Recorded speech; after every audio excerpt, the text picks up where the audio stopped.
Froch is so much happier if he can fight at this sort of pace.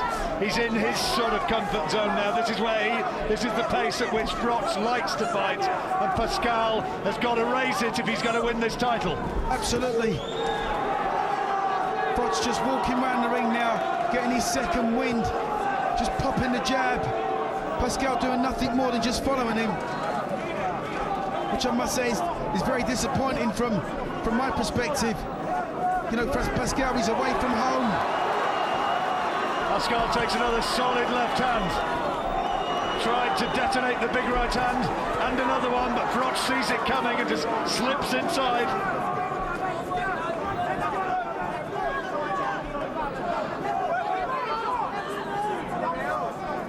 Pace has dropped very significantly in this round.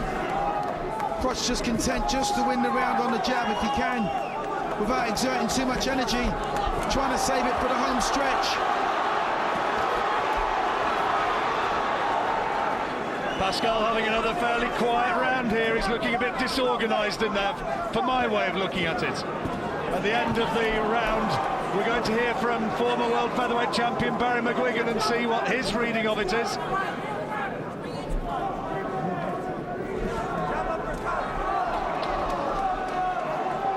We've got Froch now starting to establish a lead in this fight.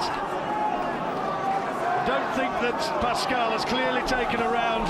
I don't think he can argue a round for Pascal, certainly since the fifth, but that's a good shot. And another. And another. Froch takes the ball. This is a good attack from Pascal. He needed this. And Froch is cut around the left eye. He's cut around the left eye.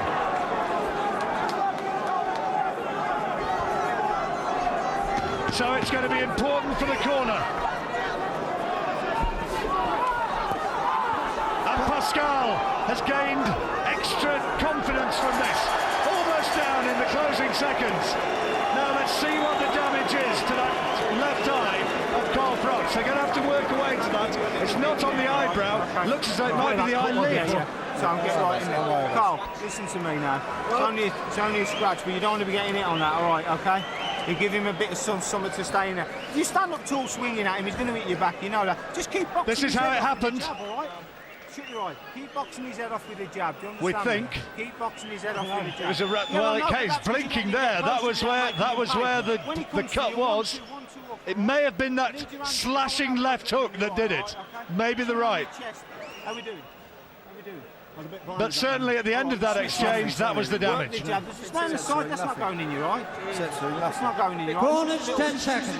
Do me a favour, mate, let's be on the ball here now. 1-2, 1-2. He's nearly ready to go, but don't load up your leg. Hope springs anew for Jean Pascal. Round 9. Well, Pascal may have won that round, Duke. I just gave it to Pascal. Froch just took his finger off the pulse and just let him creep back in towards the end of that round. But I've still got Froch winning. Froch has got to get busy again. Taking silly shots now. Got to keep his chin down and his hands up. The championship rounds, which we're entering into now, these are the ones that really count. This is where Froch really has to hold it together. Looked as though it was slipping away from Jean Pascal, but suddenly the fight wide open again. And you can see that Pascal has really taken heart from the damage to Froch's eye, and he's blinking Froch. Good solid right hand from the British fighter. Yeah, Froch has a lot of heart though. Cut or no cut, he'll fight till the end. He's winning this fight, I think. Just got to be careful of the overhand rights now from Pascal. He was dabbing away to the grease above the left eye, was Froch. Maybe just affecting his vision a little. He's blinking a bit uncomfortably. Pascal only just off target with that massive left hook and another one. He's trying to knock Froch out with every punch he's throwing here now. But he's got his second wind again, Pascal. This one's heating up again. Froch's chin's too high. Much too high. Big body shot from Pascal, gave that opening. Furious exchanges here again. Where have they got the power from? Where have they got the energy from? I thought these two had punched themselves out and had resided themselves. They was going to have a boxing match. But now they're sucking it up again.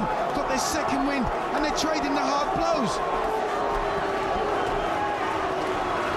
Pascal getting plenty of success in this round again. One good shot either way. One good shot either way and someone's going down. They're getting more tired by the second. And as that happens, the punch resistance begins to erode. Good right hand from Froch. But Pascal, we talked a lot about Froch's chin, what about Pascal's?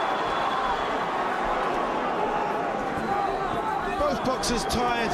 Both boxers got wide open guards. Who'd be a judge? Difficult one to score. So many power shots. Froch getting away with holding behind the head of Pascal. Froch breathing really heavily in there. As is Pascal. Lovely shot by Froch. Stopped Pascal in his tracks. Needed it to win this round. And he's hurt him. He's hurt him. And Pascal looking a little bit wild and a bit unsteady. Froch senses it. Big right hand from Pascal though. Just for a minute I thought Pascal's legs had gone. Froch landed a cracking right hand. What a round. What a round that was. Rich drama, both fighters landing terrific shots. Work continuing on the left eye of Carl Froch. Well, you've heard how we sit. Let's hear how Barry McGuigan's got it. Barry. What a fight. I'll tell you what, this has lived up to some of the best super middleweight fights I've ever seen. Absolutely breathtaking stuff the whole way through. Carl Froch is beginning to tire. Pascal, we thought, was tired 2 rounds back, but he showed he got something left, and yet he was badly hurt in that round. I still have Froch 2 rounds up, but this is going to be 2 of the hardest rounds of his life. What a fight. Terrific fight. Duke's got it Froch by 2 rounds, Barry. 2 rounds for Froch, and 2 rounds to go, and there's nothing in it. I'll tell you, these 2 boys are exhausted, but I still fancy Froch. Round 10. In the excitement there, saying 2 rounds to go. In fact, we've got 3 rounds to go, 3 rounds to go. But it could all still be at stake with these 3 rounds, and who would count out the possibility of a late stoppage one way or the other? Froch was the betting favourite for this fight at 7-2 Jean Pascal has made a nonsense of the bookies' prediction. Absolutely, but these are the championship rounds where you really got to grit your teeth. If nobody's been cut, nobody's been knocked down, I should say. There is a cut on Froch's eye, but there hasn't been any knockdowns. A very cleanly fought contest, but this is what separates champion from challenger, and we're going to see who the champion is after this. Pascal wanting to follow in the footsteps of men like Lalonde, like Hilton, like Luca. Froch trying to follow where Eubank, Ben, Collins, and of course Calzaghe went before. Who is to be the one who is to be dominant and maybe here prove that they are the best super middleweight in the world? And Froch lands 2 more terrific right hands as Pascal's right eye is getting worse and worse. It's looking a mess now there, and I just wonder whether his vision is starting to be affected. He's shipping a lot of punishment. Well, I think you can still see there, but there is swelling and he's blinking uncomfortably, look. Pascal really tired, as is Froch. Froch trying to measure him now for the big right hand. The 2 of them look so tired.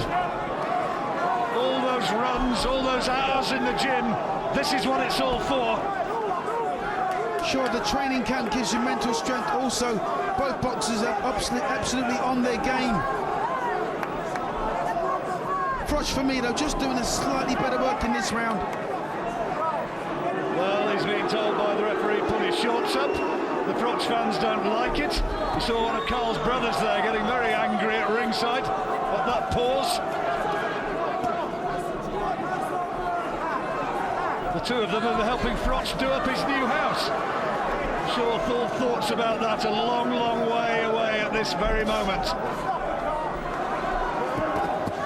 Good uppercut from Pascal, and Froch just takes it once again. Right hand landed pretty flush. The chance of Nottingham gone as the 2 men again land big shots. They're back on instinct once more. Froch for me, just pulling this round out. Very, very important round, this one. And Froch, through boxing ability,